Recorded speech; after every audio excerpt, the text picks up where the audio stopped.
guess the next thing I'll have to do is try to jump back there on that back, get that foundation ready, and build the rest of the roof.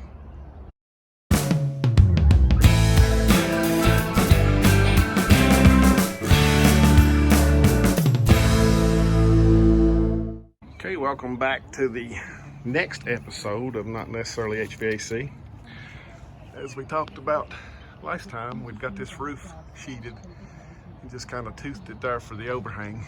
We're going to have a roof that extends on out past the corner there, a hip roof, and it'll come across both what will be a little deck on the back at the back door, and then it'll eventually cover these stairs going down into the basement. So what I'm doing today, Missy and I are cutting some of the scrap of Vantech that was left over, and we're screwing it to the block wall with some blue Tapcon screws, and we're going to basically level this wall up to the height of the other foundation so that we can pour it and build our wall on top of it.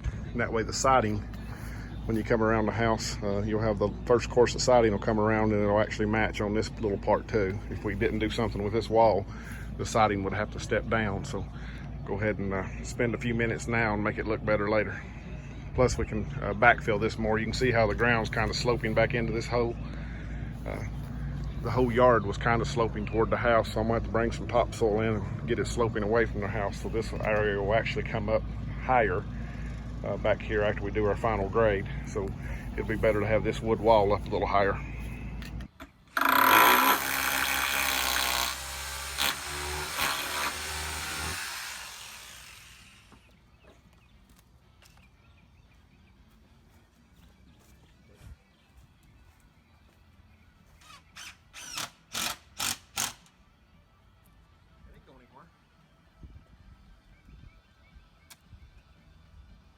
Okay, she's ready for concrete. Dowed a piece of steel into that top step there. Busted out where we're gonna put anchor bolts in so we can get some concrete around them, or just at least get them down in there. Bent the last piece of steel I had left over from the foundation. Dropped it down in there. We'll pull it out, and after we get a couple inches of concrete on top of that block, we'll lay it back in, put a dowel in right there in the concrete. So she's ready to pour. I don't have enough Quikrete. Need about 12 80-pound bags. I got that string kind of laying there. I'll pull it around, but bottom line was, when I pulled a string the parallel to the house, this wall was getting closer and closer to the house.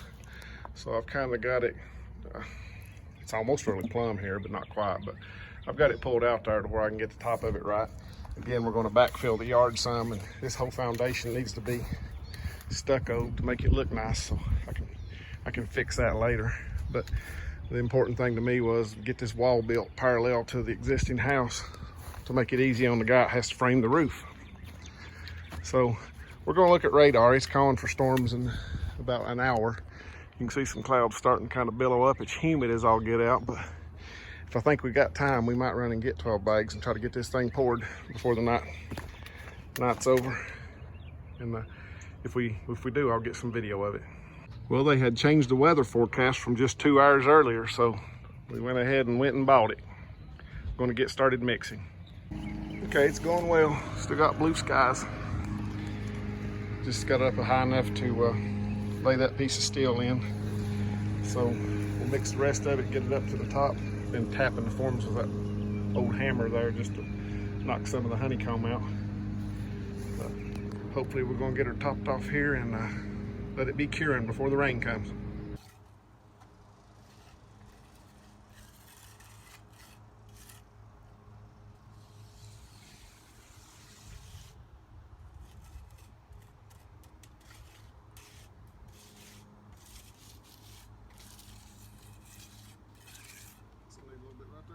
We made it. Storm's trying to sneak up on us from behind though. Usually doesn't come in from that direction.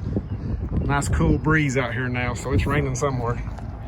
But we got her all in there. I may hang around here a little bit, and I could lay some boards over it. I may even have a little bit of plastic I could lay over it.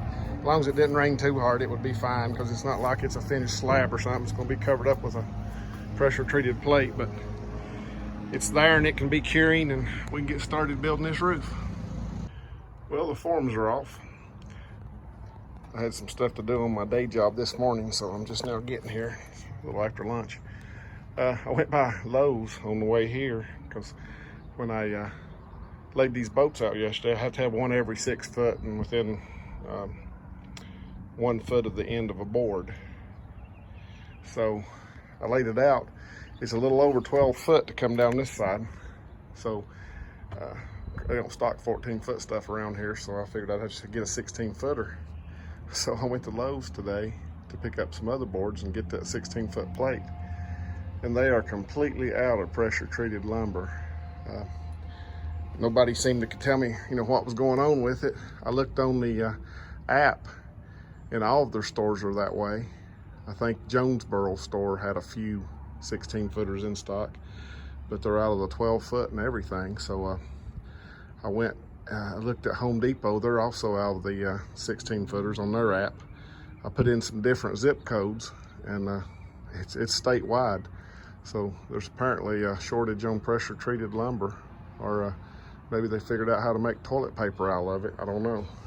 But I had a couple of 12-foot pieces laying at the shop. So I think what I'll do is I stopped and got them. I'm going to use the 12-footers to make this, and I'll just, right here on this center bolt, I'll just come over a little bit and put me in a half-inch anchor, like a drive-in thunder stud type of anchor, and break my board right there, and that way I'll still be within the guidelines of having an anchor every 6 foot and within a foot of the end of a board.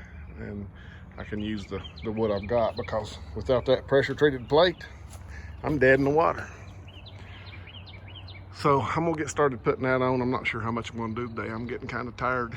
Got all weekend to work on this kind of stuff after I get my mowing done. So I'll, if I get anything done, I'll sure put it on video. This is a national contest. Your Storm Team 11 forecast is calling for a bright and warm weekend. Highs today near 84 degrees. A slight chance of a few showers and thunderstorms popping up this afternoon.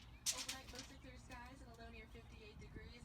And the same story for Sunday. Highs in the mid-80s, sunshine with a 20% chance of rain in the afternoon.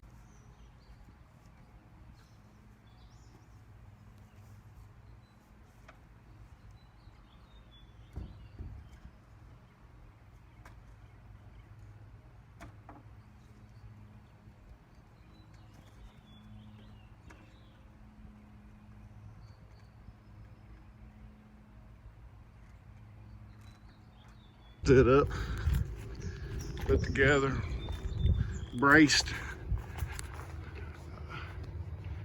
tied in the plate up there at the top. But you've got a it's about 17-foot hole you're working over, and I would like to let this little roof vent into the main attic because there's no other good way to vent it. So I could just leave it open, but the building department probably say something about having a connection between the basement and the attic. So what I think I'm gonna do is I'm gonna build a little ladder that'll nail to the house and come over here and sister upside these studs and cover it with OSB like a ceiling, but really it's gonna be a little floor for me to stand on up there and work on the rest of the roof without having to worry about dropping or falling into the hole. So I got a board laid out here for it. I'm going to cut up some studs for the joist, if you want to call them that, and get that put up there, and then we'll cut us a couple pieces of OSB and lay up there and make it a lot safer. Okay, that's what I was talking about doing. I've only got a couple of them nailed so far, right here on this end. So I've got to get the rest of them nailed. That board was temporary to hold them up, but I used some deck screws back there against the house. I don't think it'll go anywhere, and I can, when I cut that plywood or OSB to lay up there, I can nail it to everything. It'll hold everything together too, to keep anything from spreading out. And it'll get a great little work surface to work off of up there versus working over this hole. But right now it's time for some pizza.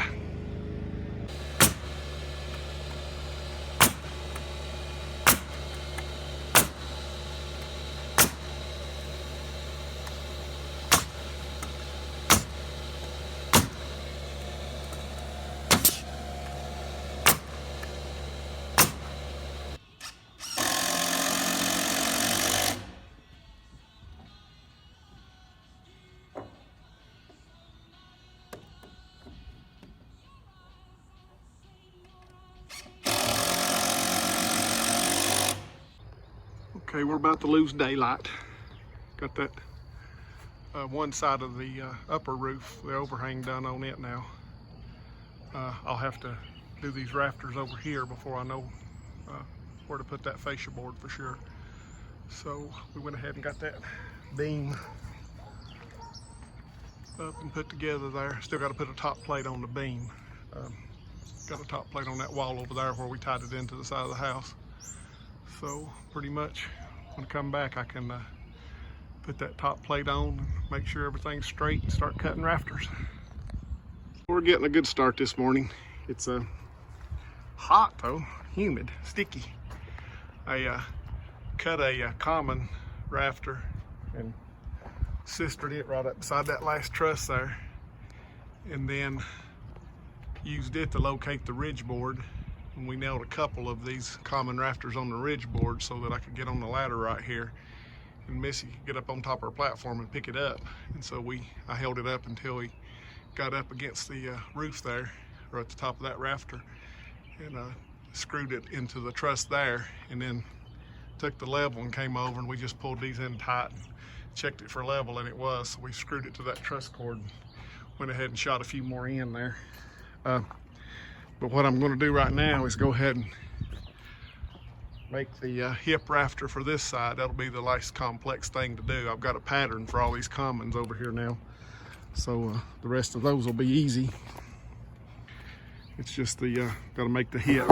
I'll make just like I did on the front. I'll make a half and check it, and if it's good, I'll lay it on top of the other half of that 16-foot board and cut the other piece out and do all that mitering and beveling or whatever and stick it up there. I run that fascia board long. I just let it run out whatever length board I had there, so I'll have to cut it off.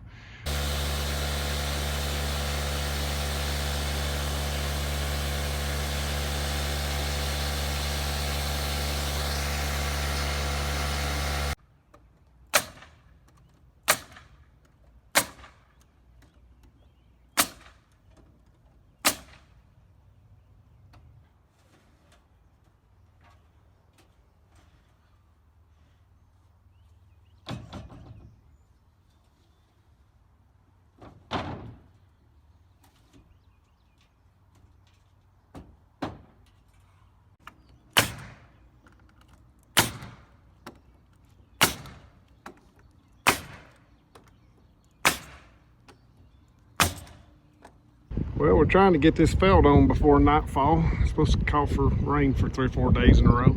Got Missy up here helping me, and got some kind of a nail pouch here. I think it's a Coach. I don't know. I cut the lining out of it. It had some kind of an old silk lining in it. I don't know why a carpenter would want that, but works pretty good. Guess what? It's raining again. We worked till 9:37 last night getting the underlayment on the main part of the house here. And it looks like it's going to rain for days. It's a little after lunch. Had to go out and do some service calls this morning.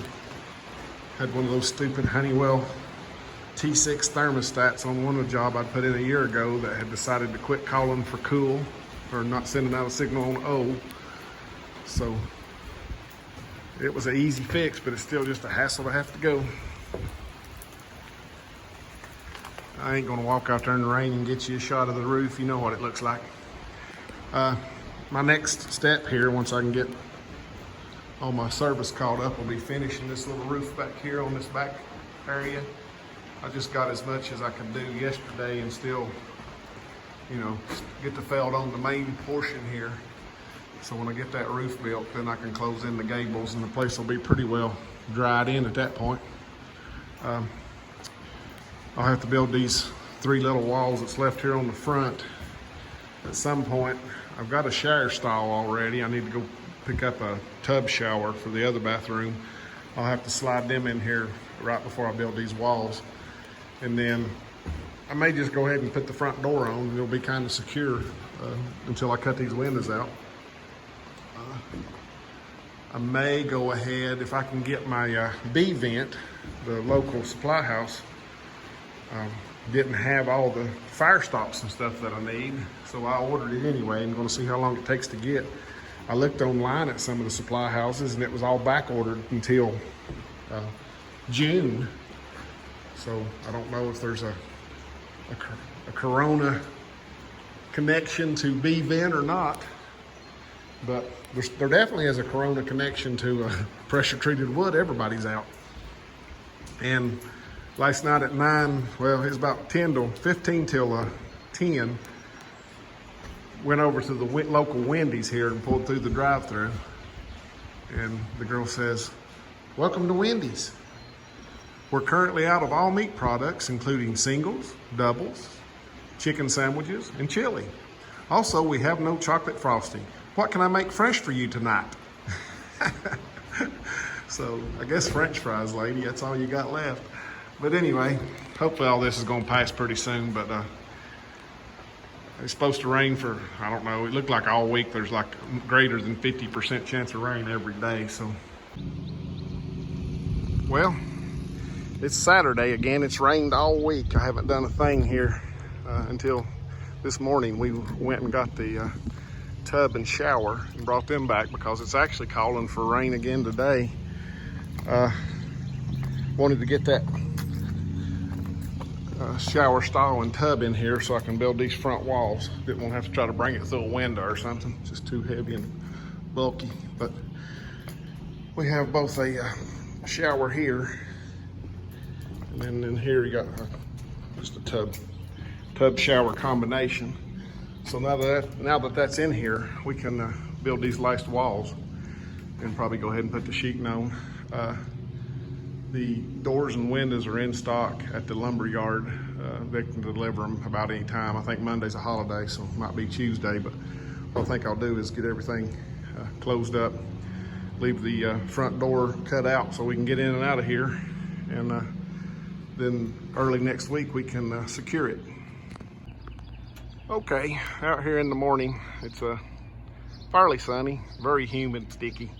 Just started finishing up this roof. It was so wet and muddy back here yesterday, I didn't even try it, but what I've done, I've put 2 commons on the end of my ridge board there. Makes the little corner where the hip goes, and seemed like forever ago, but last weekend when we made that hip over there, I went ahead and drew a hip out on this board that's been laying back here ever since. So if it didn't grow too much with all the rain, hopefully I can cut this piece out and it'll fit on this end as well. It's supposed to be that way anyway. Worst case scenario is you waste a board. Well, she fit like a glove. I just brought this piece up here to check it before I did anything else to it. But this is a good time to show you why you have to bevel the tops of these things off. See, I haven't beveled this one yet. It's still just a regular old 2x6. But back here, that's sticking up. See if I can get the camera turned around. I don't know if you can see it, I sure can't. But that's what we're actually beveling off, is that little triangle right back there. And that allows, so because the roof meets right here, this slope coming this way meets right here, and then this slope coming this way will meet right here as well. So this one gets sloped off the other way, but that's why we have to do that. The other option is you lower your bird's mouth cut down there. You could lower it about 7/16 inches, and the entire truss or hip joist will drop down that far, and then the plywood will clear it, but it'll just barely touch. See if I'll sit there. The plywood will just come across this, and that'll hold it up. And then of course you stick a nail in here, it's going to try to bow it down a little bit, but probably not. And that's probably a fine way to do it too, you know. But I just like having that nice nailing surface that ripping it off gives you. When you put it here, you have the full 1.5 inches plus of nailing area down through here. Okay, there she is after she's been beveled and put together and brought up here and tacked in. You can see this plane here just comes straight over it. This one back here does exactly the same thing. Gives you a nice corner on your roof. That little roof done, got the underlayment on it. Stuck up some OSB on this wall here. Got to fill in at the bottom just like I do have all the way around the rest of the house down through there. But all in all, the roof's pretty much done. If I can get these gable ends closed up, we'd be ready for a some shingles. They have to have those to flash against. Getting really dark down here now. Once I close them hose up, it'll really be dark. Going to have to get some light.